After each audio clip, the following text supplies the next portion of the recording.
بسم اللہ الرحمن الرحیم۔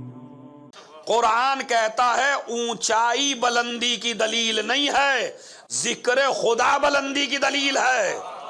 اب ایک آدمی غریب ہے، ایک آدمی کے پاس ایک بھی کمرہ نہیں ہے، بادیہ نشین ہے، خیمے لگاتا ہے اور رہتا ہے، تو اس کا تو ایک بھی منزلہ نہیں ہے۔ لیکن قرآن کیا کہتا ہے؟ گھر اینٹوں کا نام نہیں ہے، گھر سیمنٹ کا نام نہیں ہے، گھر بڑے بڑے پتھر لگانے کا نام نہیں ہے، گھر رنگ ریزی کرنے کا نام نہیں ہے۔ گھر نام ہے کہ گھر وہ گھر ہے جس میں ذکر خدا ہو۔ اگر ذکر خدا ایک محل میں بھی نہ ہو تو وہ محل کھنڈر ہے، اور ذکر خدا ایک چادر میں بھی ہو تو یہ چادر نہیں ہے، اہل بیت کا گھر ہے۔ تو معیار سمجھ گئے آپ؟ اپنے گھروں کو اگر آپ بلند کرنا چاہتے ہو تو نسخہ اللہ نے کیا بتایا قرآن مجید میں؟ ذکر خدا کرو۔ لیکن اگر تمہارے گھر سے گانوں ہی کی آواز آئے، آپ کے گھر سے گالیوں کی آواز آئے، آپ کے گھر سے نازیبا کلمات کے شور اٹھیں، تو اس کا مطلب ہے پھر یہ گھر اور سے بولیے، گھر نہیں ہے۔ گھر کون سا ہے؟ جس میں ذکر خدا ہوتا ہو۔ اسی لیے ہے، خدا کی قسم کیا حدیث ہے، نوّروا بیوتکم بتلاوت القرآن فلا تتخذوها قبورا۔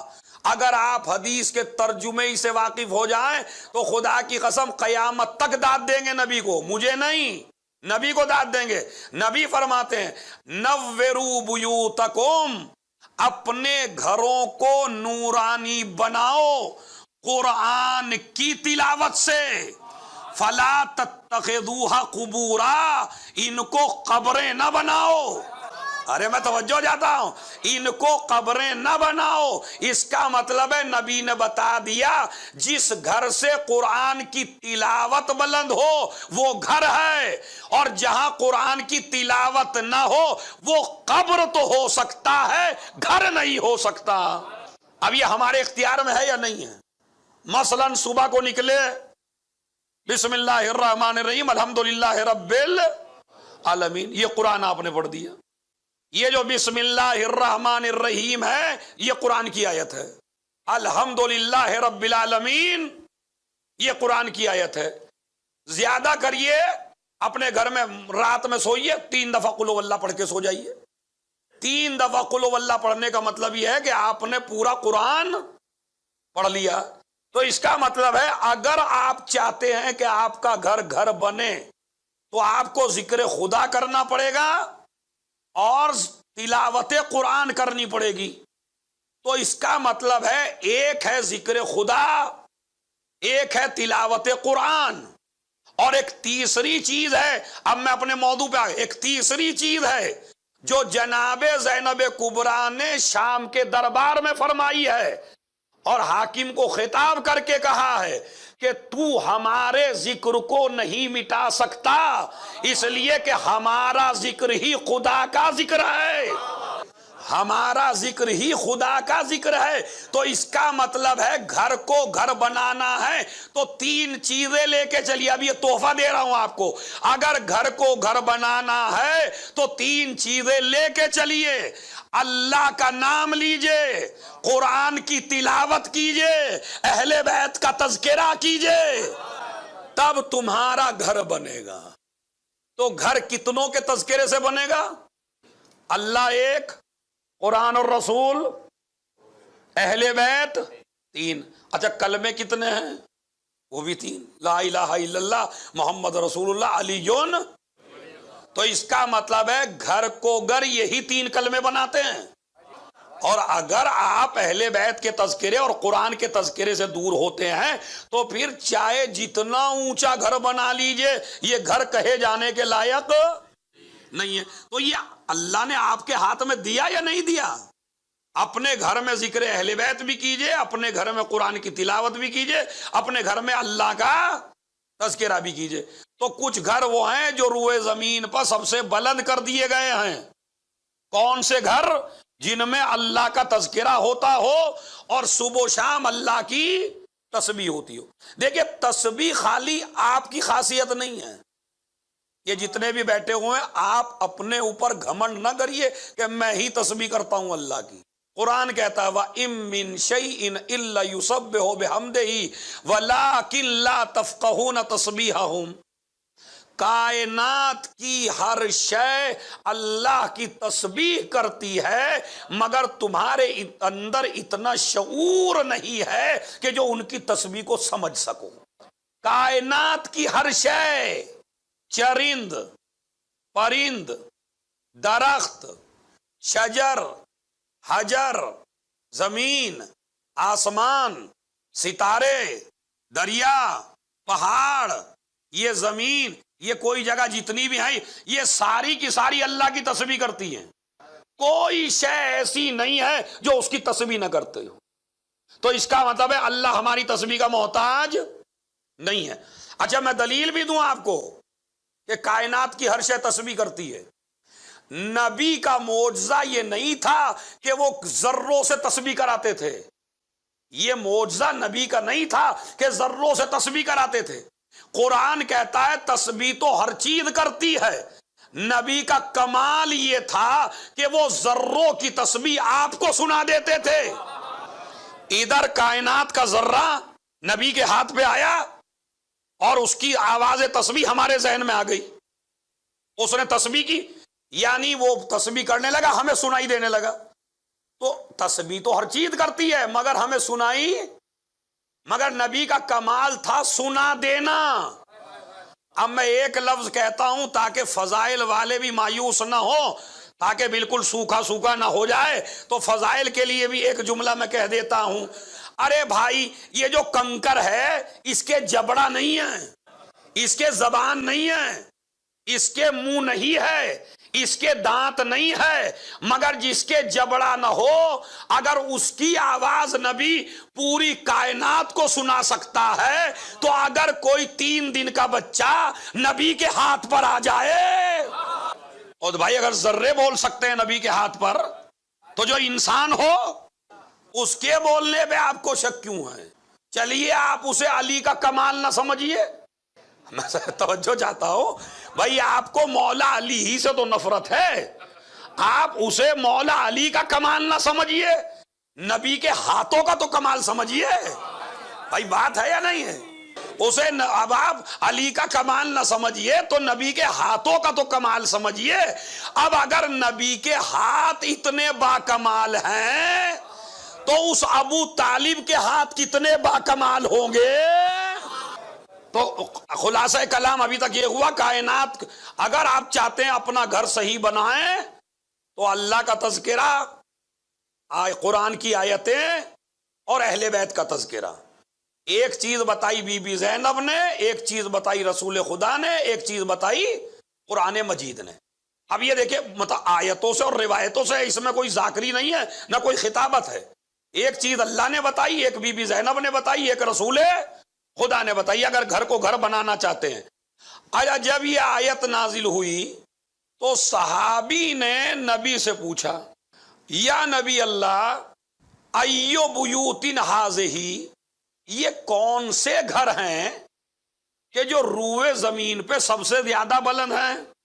ایو بیوتن ہذہ، نبی نے فرمایا، صحابی نے پوچھا یا نبی اللہ یہ کون سے گھر ہیں جو سب سے افضل ہیں؟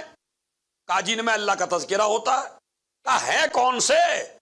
نبی نے فرمایا ہے بیوت الانبیاء، یہ نبیوں کے گھر مراد ہیں، لیکن نبیوں کے گھر میں اللہ کا تذکرہ سب سے، زور سے بولیے، سب سے زیادہ اللہ کا تذکرہ نبیوں کے گھروں میں ہوتا ہے۔ اب میں توجہ چاہتا ہوں ذرا میری طرف آپ آ جائیے، نبیوں کے گھروں میں سب سے زیادہ اللہ کا تذکرہ ہوتا ہے تو نبی کے گھر سب سے بلند ہیں۔ فَأَشَارَ إِلَى بَيْتِ عَلِي وَفَاطِمَةَ، اس صحابی نے انگلی سے اشارہ کیا علی اور فاطمہ کے گھر کی طرف۔ اَحَاذَ الْبَيْتَ مِنْهَا، کیا یہ گھر بھی نبیوں کے گھروں میں سے ہے؟ تو نبی نے فرمایا بل ہے من افاضلها، نبیوں کے گھروں سے نہیں ہے، نبیوں کے گھروں سے بھی افضل ہے۔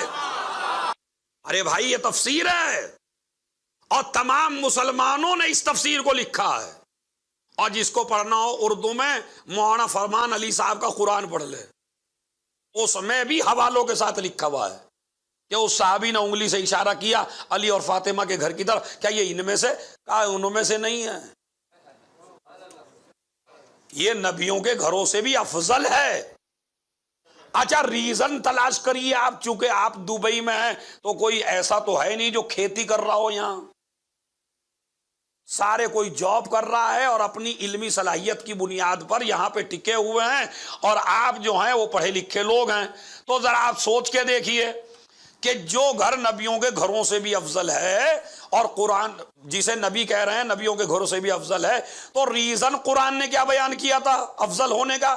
جس کے گھر میں اللہ کا تذکرہ ہو وہ گھر سب سے افضل ہے۔ تو نبیوں کے گھروں میں اللہ کا تذکرہ ہوتا ہے تو نبی کے گھر سب گھروں سے افضل ہے۔ تو پھر زہرا کا گھر سب سے افضل ہے، کیوں؟ اس لیے کہ جتنا اللہ کا تذکرہ 1,24,000 نبیوں کے گھروں میں ہوا، اس سے زیادہ اللہ کا تذکرہ اکیلی فاطمہ کے گھر میں ہوا۔ نہیں دلیل سنیے بھائی، قرآن ہے، میں قرآن سے ایک لفظ نہیں ہٹ رہا ہوں، یعنی وہ گھر سب سے افضل ہے جس میں اللہ کا تذکرہ ہو۔ تو نبیوں کے گھر اس لیے افضل ہے کہ ان میں اللہ کا تذکرہ ہوتا ہے۔ زہرا کا گھر سب سے افضل اس لیے ہے کہ اللہ کا تذکرہ سب سے زیادہ فاطمہ کے گھر میں ہوتا ہے۔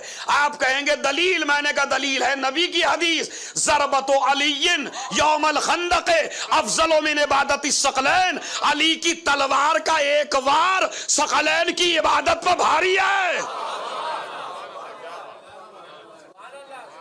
علی کی تلوار کا ایک وار ثقلین کی عبادت پر، ثقلین سے مراد شارجہ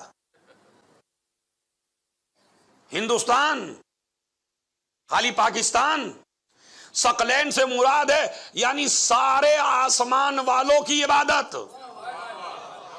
اور سارے زمین والوں کی عبادت اور سارے جنات کی عبادت اور سارے ملائکہ کی عبادت اور سارے انسانوں کی عبادت اور سارے ولیوں کی عبادت اور سارے مولویوں کی عبادت اور سارے مجتہدین کی عبادت اور سارے صحابہ کی عبادت اور سارے کلمہ پڑھنے والوں کی عبادت اور سارے درختوں کی عبادت، شجر کی عبادت، حجر کی عبادت، جب یہ کائنات علی کے ایک وار کا مقابلہ نہ کر سکے تو علی کے سجدے کا مقابلہ کیا؟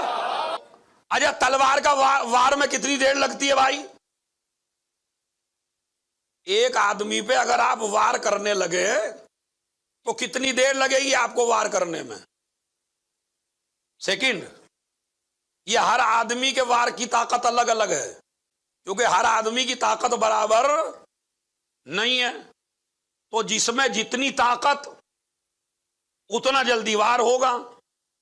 میں نے تلوار اٹھائی اور تلوار کا وار کیا تو اس میں 1 منٹ لگا، آپ نے اٹھایا تو اس میں سیکنڈ لگا، کچھ نے اٹھایا تو وقت کا پتہ ہی نہ چلا۔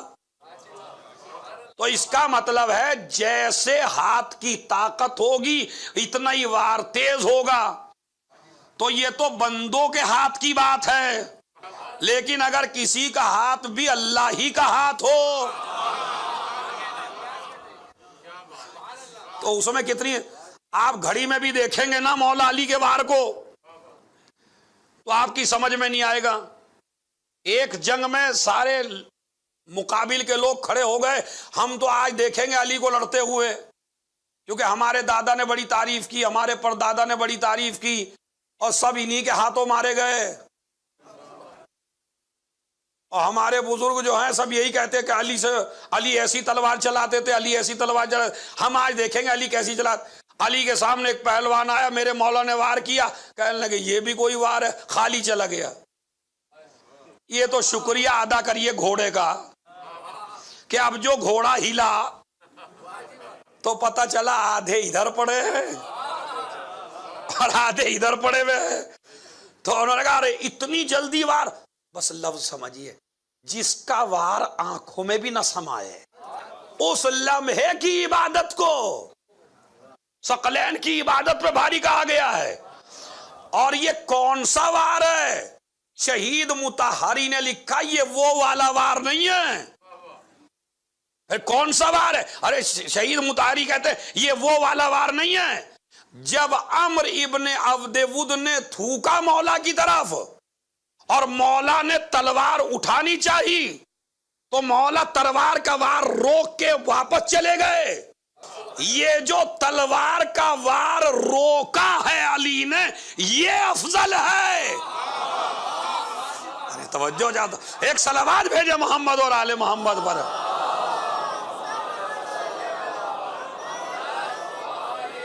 بالکل نئی بات ہے خدا کی قسم. یعنی وہ وار نہیں ہے جس سے گلا کاٹا، اس لیے کہ علی کے لیے گلا کاٹنا آسان ہے، تلوار کا وار روکنا بڑا مشکل ہے. اور جب لوگوں نے پوچھا کیوں روکا، کہا مجھے غصہ آ گیا تھا، میں نہیں چاہتا تھا اپنی مرضی سے ماروں. ارے توجہ چاہتا ہوں میں. علی جنگ میں بھی دشمن اپنی مرضی سے نہیں مارتے تھے، دشمن بھی مارا تو اس کی مرضی سے. اللہ نے بھی آواز دی تو نے دنیا میں سارے کام کیے میری مرضی سے، اب میں محشر میں سارے کام کروں گا تیری مرضی سے. اب سمجھ گئے آپ؟ اللہ. تو اب ہمیں مجلس سے کیا سیکھنا ہے؟ مجلس سے ہمیں یہ سیکھنا ہے کہ ہمارا ہر کام اللہ کے لیے ہو، دکھاوے کے لیے نہ ہو. تبھی تو مولائی بنیں گے. بال رکھنے سے مولائی نہیں بنتے. کبھی آپ سمجھے اتنے، اب بھائی اگر کسی کے ہوں تو برا نہ مان جائے. صلوات بھیجے محمد اور آل محمد. ہمارے یہاں کچھ ملکوں میں مولائی کی علامت بڑی عجیب و غریب ہے. حلیے، میں ایک لفظ کہوں، حلیے سنوارنے کا نام مولائیت ہے، حلیے بگاڑنے کا نام مولائیت نہیں ہے. پتا چلا آپ بال دھونے کو تیار نہیں ہیں. ارے بھائی بال رکھنا سنت نبی ہے، جوئیں پیدا کرنا سنت نبی نہیں ہے. پتا چلا اتنے لمبے لمبے جوئیں ہو رہی ہیں اس میں. تو مسئلہ یہ ہے، اس کو آپ تھوڑا سا غور کریے. اس لیے کہ میرے مولا کو پاگلوں کی ضرورت نہیں ہے، میرے مولا کو مالک اشتر کی ضرورت ہے، قمبر کی ضرورت ہے. یہاں عقل خراب کر کے نہیں آنا ہے، یہاں عقل مند بن کے آنا ہے. ولایت عقلی عقل خراب کرنے کا نام نہیں ہے، عقل بڑھانے کا نام ہے. یہ سن لیجئے. آپ اپنے مذہب کو بدنام نہ کریے، علی کے مذہب کو بدنام نہ کریے. علی کا مذہب ہے النظافۃ من الایمان، صفائی آدھا ایمان ہے. خود بھی صاف رہیے، جس جگہ پہ جائیے وہ جگہ بھی صاف رکھیے. آج کل مسلمان کی پہچان ہے گندگی. 2 دکانیں ہوں، اگر آپ کو پتہ لگانا ہو ان 10 دکانوں میں مسلمان کی کون سی ہے، تو جو سب سے گندی ہو سمجھ لیجیے ہماری. کتنی دنیا دور چلی گئی قرآن سے، اور کتنی دنیا دور چلی گئی آل محمد سے اور اہل بیت اطہار سے. تو مولائیت نام ہے عقل و شعور کے بڑھانے کا، عقلی کام کرنے کا. بے عقلی کام کرنے کا نام مولائیت نہیں ہے. یہ جملہ سن لیجئے آپ. تو علی ہر کام اللہ کی مرضی سے کرتے تھے. تو مولائی کیسا ہونا چاہیے؟ جو ہر کام علی کی مرضی سے کرے. علی کی مرضی لوٹانا سکھاتی ہے، لوٹنا نہیں سکھاتی. علی کی مرضی وفاداری سکھاتی ہے، غداری نہیں سکھاتی. علی کی مرضی انسان پہ جان دینا سکھاتی ہے، حسد کرنا نہیں سکھاتی. لیکن اگر میرے اندر سارے عیب ہوں، حسد بھی، بغض بھی، لوٹ مال بھی، تو پھر کہاں سے میں مولائی ہوں بتائیے. مولائی کا کردار اگر ولایت علی کی خوشبو نہ بکھیرے تو کاہے کا مولائی ہے. جسے دیکھ کے مجمع کہہ دے انہیں تو ایسا ہی ہونا چاہیے جس کا مولا ایسا ہو۔